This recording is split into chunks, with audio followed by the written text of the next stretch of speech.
one thing we learn in this whole process is not to be afraid and chase your passion and dreams, right? And don't be afraid to fail. So go do it. In this episode of On The Go podcast, we are joined by Mr. Antony Satyadas. He's the co-founder and managing partner of Innovation Incubator group of companies. Before starting this company, he has also worked in HCL, Dell, AT&T, IBM and more. He also has 50 plus publications, conducted courses, keynotes and workshops worldwide.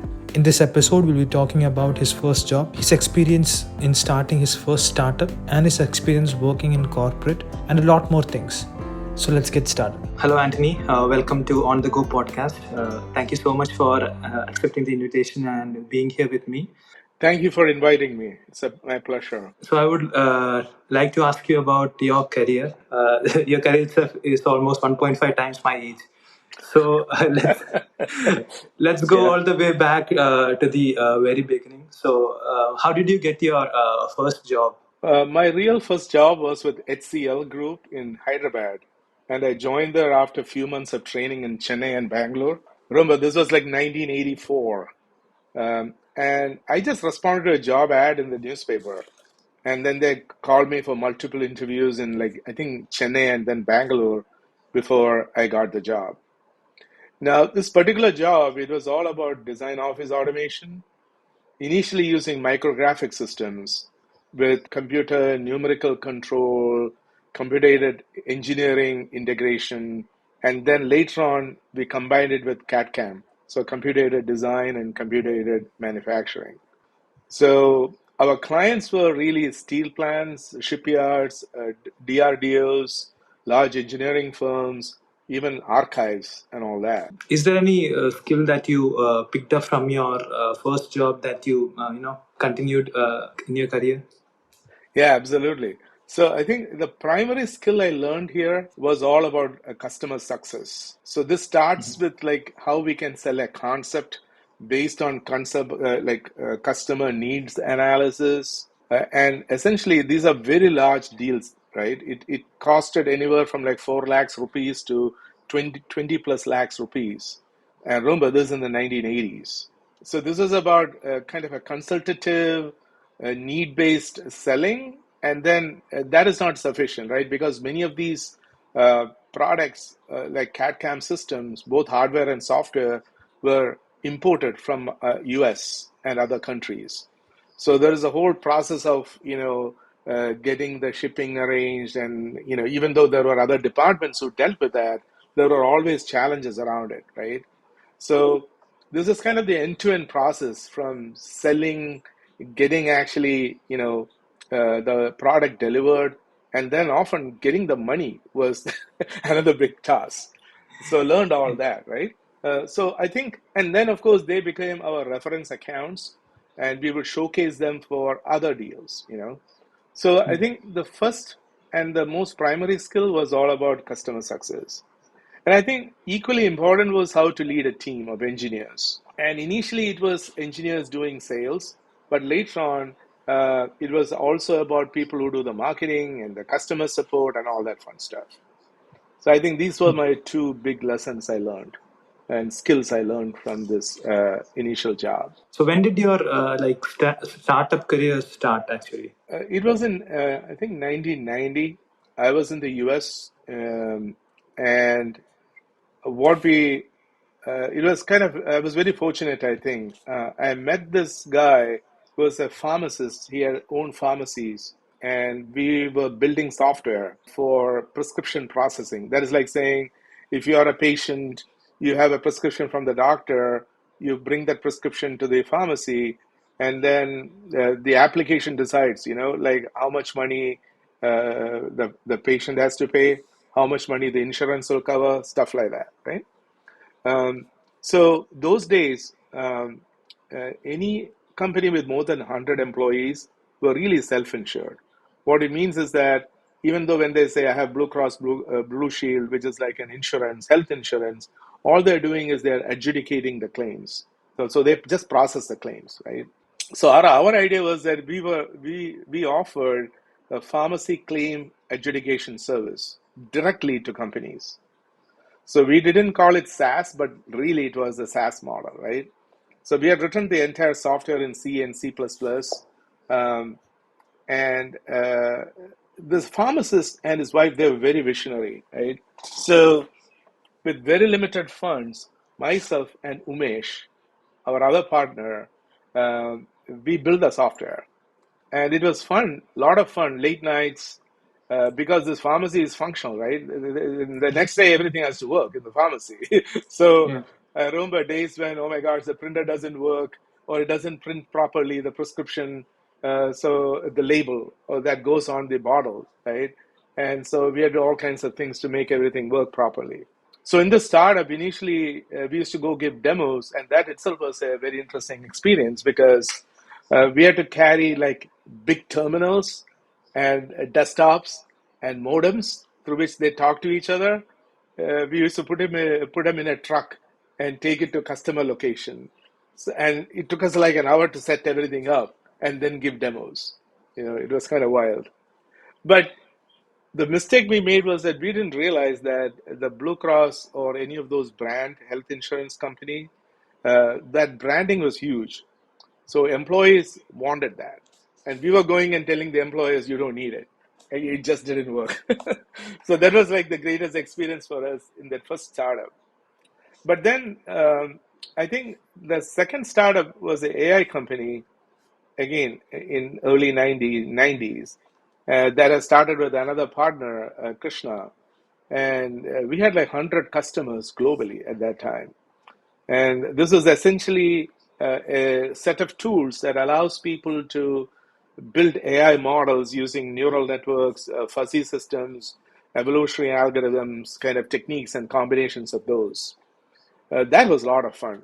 Our customers included like NASA, a lot of the large corporations like General Electric, and then a lot of universities.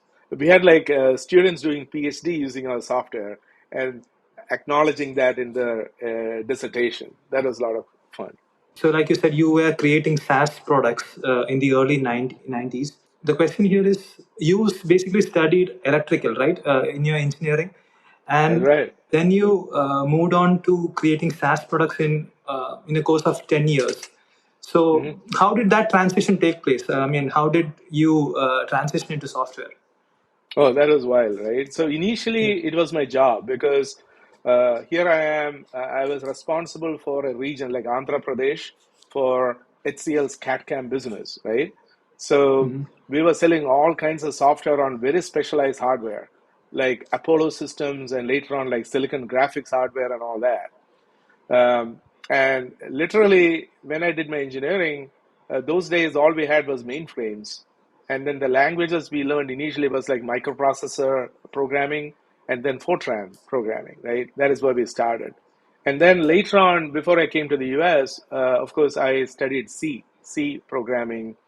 And then someone said, hey, you can get an assistantship if you learn COBOL. So I ended up learning COBOL also, right? So during selling these things, right, I figured out that I knew less and less about computers because the technology was, even those days, moving very rapidly, and had very little foundation on software.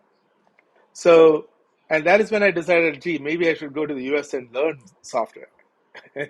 So I ended up coming to the US in grad school to learn software.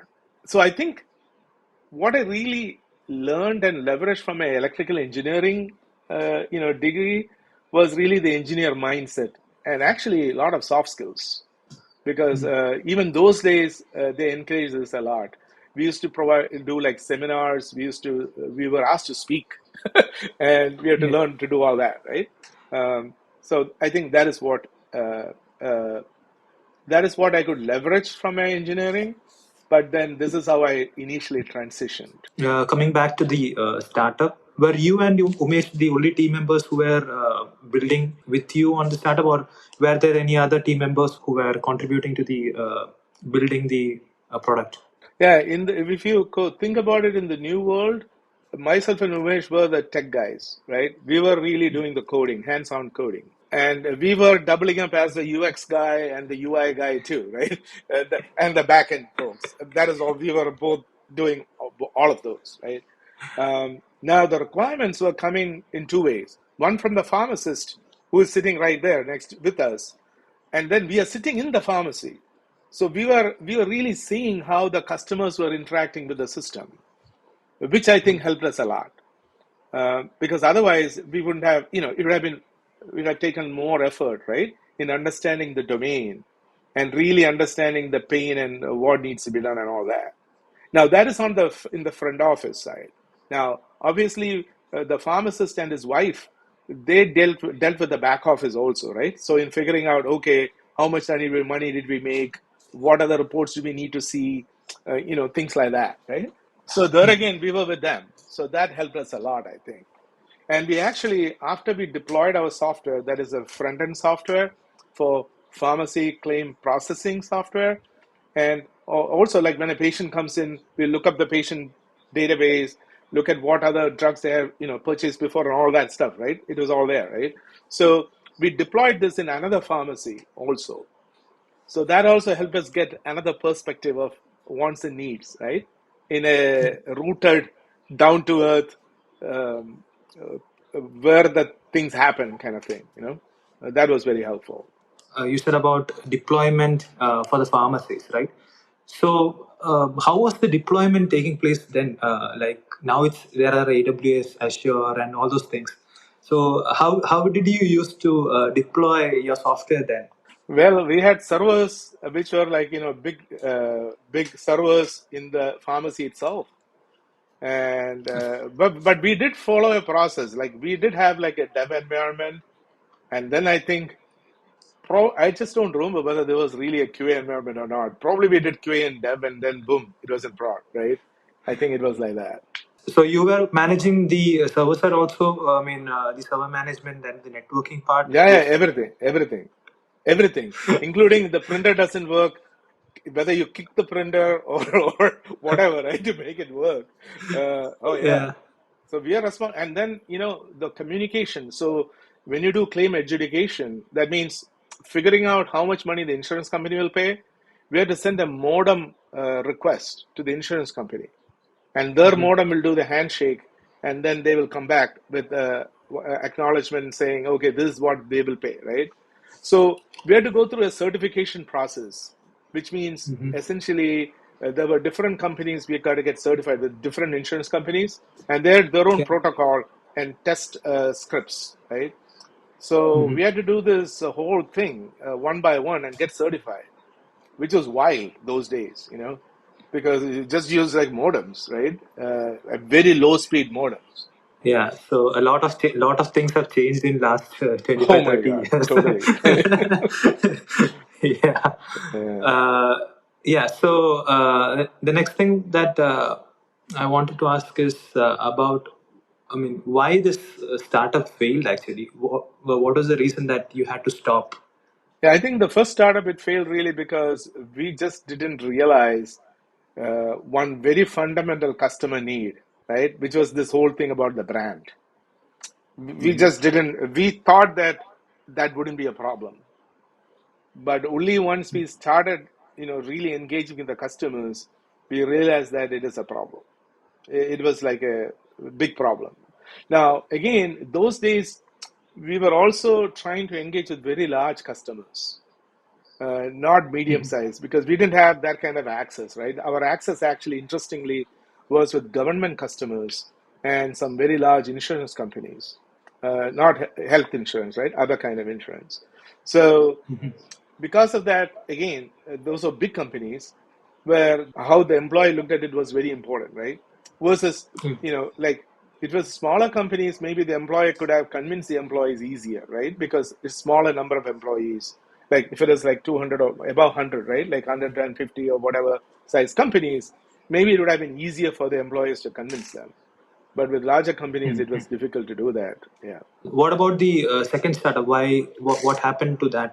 Well, the second startup, we had a good run, I think, because we built software. We were doing the packaging, like we had to ship the software, right? Those days Mhm. in floppy disks, uh, and Oh. then there was no online you could go anywhere and get, right? Yeah. So we created all the marketing messaging. We created the documentation. We created the packaging, and then we used to ship. software to Australia, to UK, to Germany, different countries, right? So that is kind of wild. Um, and I think there it was more about how we take it to the next level. So we were at a point in our career where we were getting distracted with other things. So we couldn't, and we were in Tuscaloosa, Alabama, which is like a very small college town where we did all this, which was a lot of fun. But then to take it to the next level required us to move somewhere else. And that was not really possible at that time.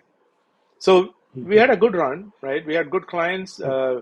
We used to offer short courses for NASA and other large companies, aerospace companies, who used our software as part of the course itself, and then they purchased it and all that.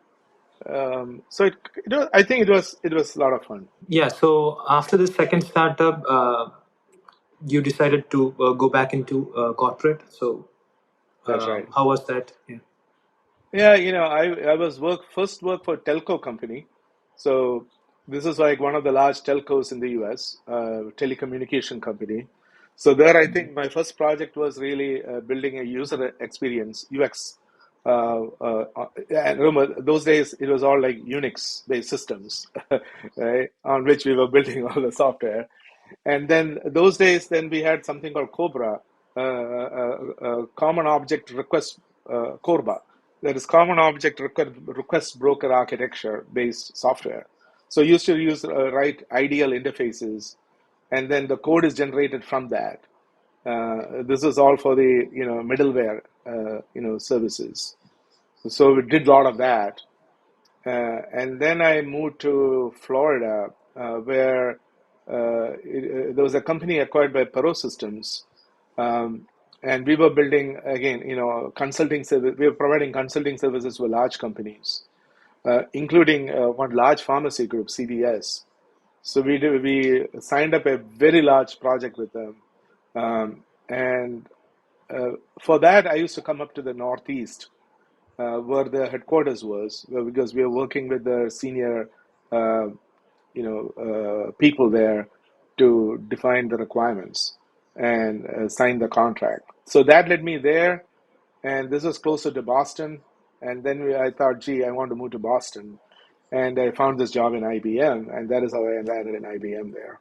So you spend a major amount of your time in IBM, almost 16, 17 years.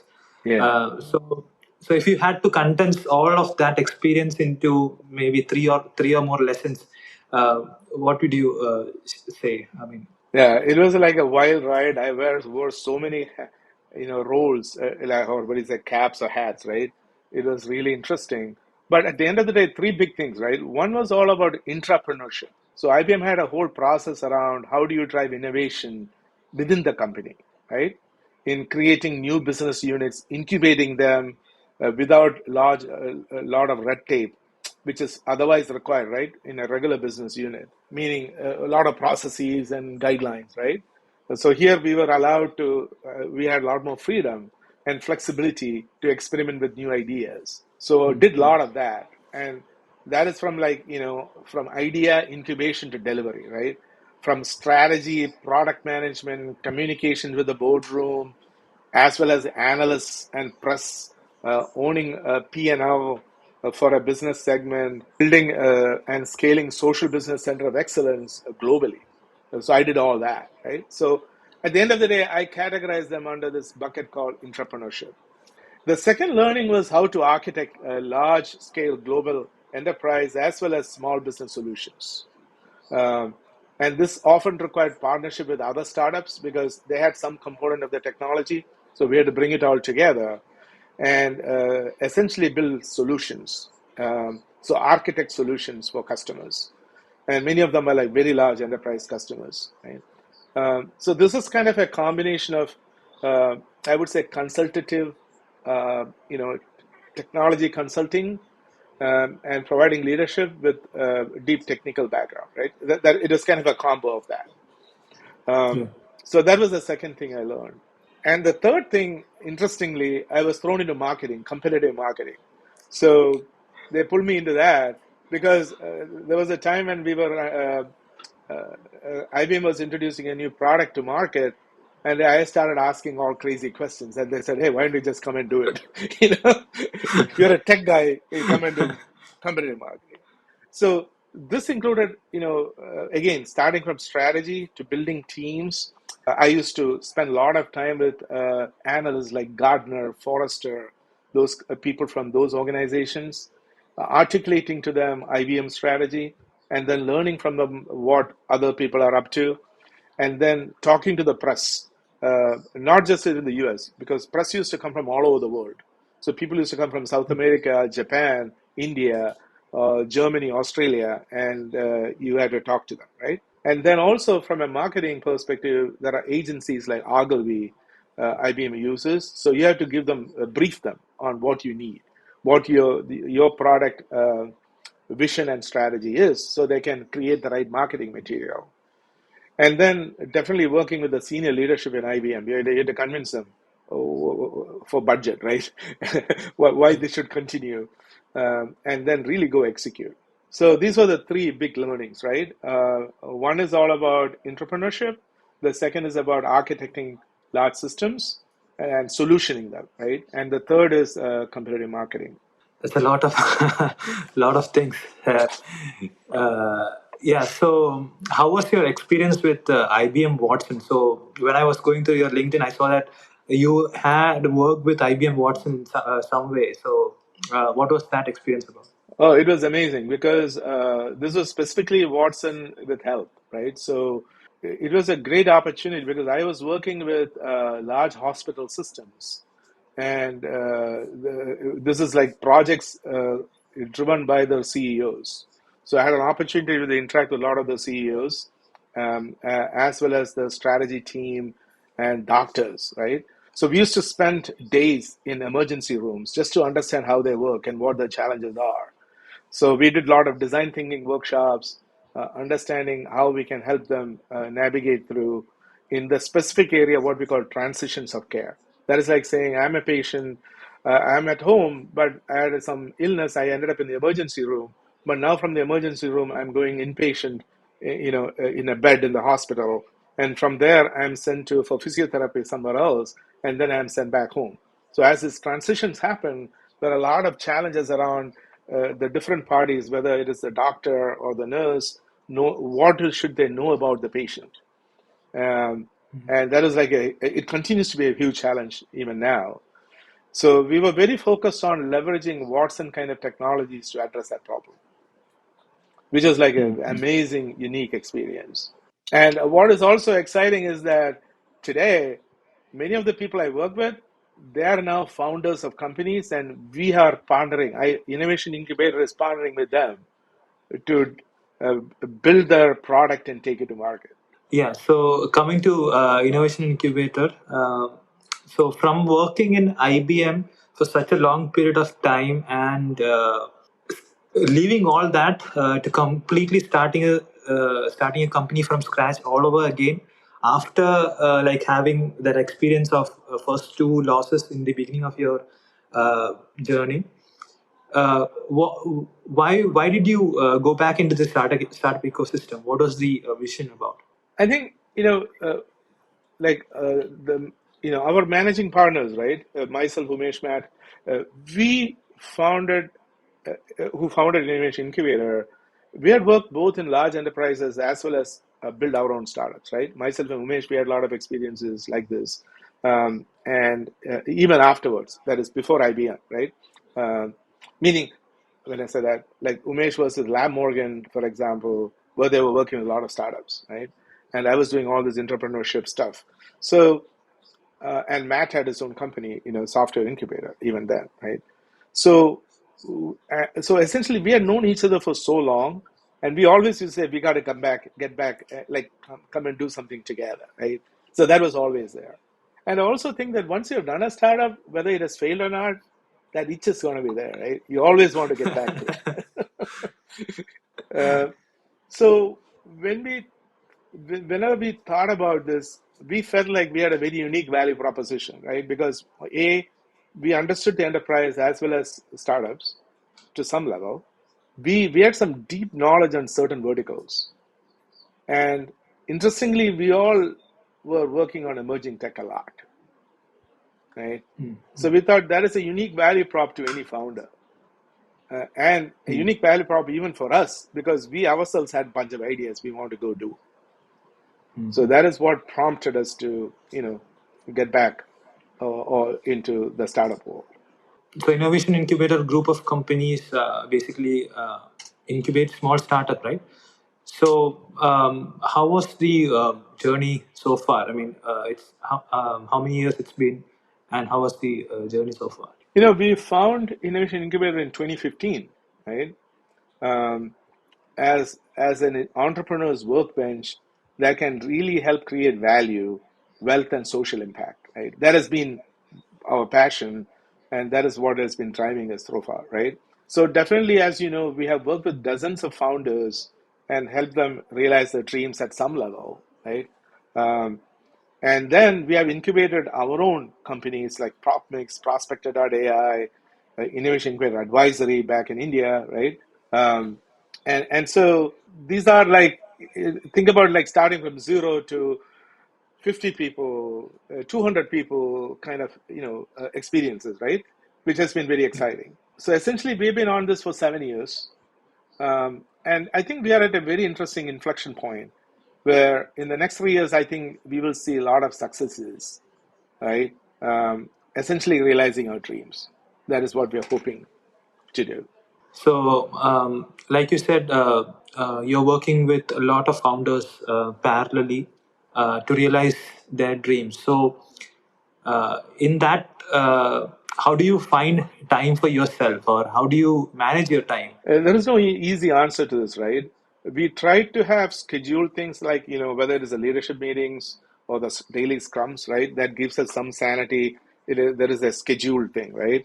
Obviously you want things in the calendar, otherwise you're going to miss it. uh, but then you also keep a little bit of time open for ad hoc meetings because that is bound to happen and it happens, right? Out of the blue, something comes up. And I think, some days are easier than the other. There is no, it is one of these combination of art and some structure, I think. So art and discipline, I would say, right? You got to be disciplined and at the same time be creative and accommodative, and you keep prioritizing, right, depending upon what the situation is. We believe strongly we have a moral obligation to every one of our founders, right? Because we are trying to make their passion come real, their dreams come real. And, it is not just about money, right? Because it is a lot more than that. Many people, they would have quit their regular jobs to start this, right? Um, Yeah. so we feel like it is a lot more than just okay, yeah, I'm a technology partner, you pay me money, I do the work. It is 5 hours, I do 5 hours. No, right? The culture we have built in Innovation Incubator is really not that, right?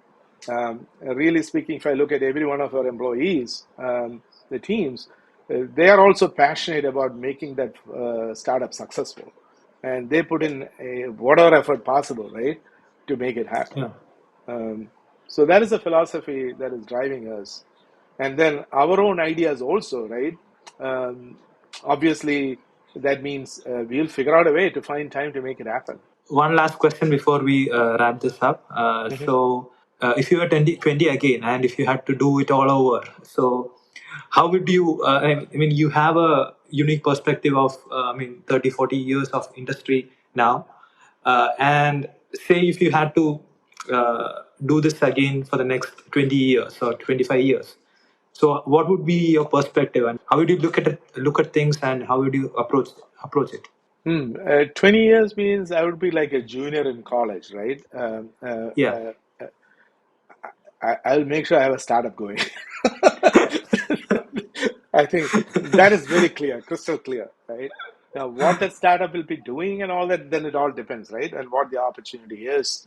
Uh, because I think one thing we learn in this whole process is not to be afraid and chase your passion and dreams, right? And don't be afraid to fail. Yeah. So go do it. That is what I would do. Looking at the opportunity side of things, what do you see in the tech industry right now, I mean, tech programming industry and software industry, what do you see the major trends that's happening here? Oh, it's a lot going on, right? The first reality check is that you're learning. Oh my gosh, right? By the time you think you learned something, it has already become obsolete, right? That is the world we live in now. So you got to be smart. A lot of smart thinking needs to be there, right? And also, I think you want to lean on fundamentals a lot too, right? Because the fundamentals are not changing, isn't it? Um, Yeah. but then I think if you look at the emerging tech space, um, the usual suspects like artificial intelligence, blockchain, and things like that, they are all getting used, and certain areas of which is reaching good levels of maturity and productivity, right? Um, Yeah. and and I think one rallying point where a lot of these things are coming together is in the notion of a metaverse. So Hmm. so that is one space where all these different technologies needs to come together to make it happen. And I think as humans who are very familiar with virtual worlds because you dream, uh, I think I feel like that becomes natural extension to your world. Um, and so I think there will be a lot more happening in that space, I think. But that doesn't mean everything else goes away, because even if you look at basic software engineering, your ability to do better design, your ability to do no or less code based software, your ability to be able to, as a product manager, change things rapidly because the world is moving fast. All those things are now depending on emerging tech, right? More and more. So all those elements also needs to improve, right? How I do my DevOps, how I leverage AI to do operations, systems engineering. So any aspect of software engineering or a software product you take, things are moving rapidly, right? So I think there are a lot of opportunities here for us to take charge and also get more people to learn about these things faster.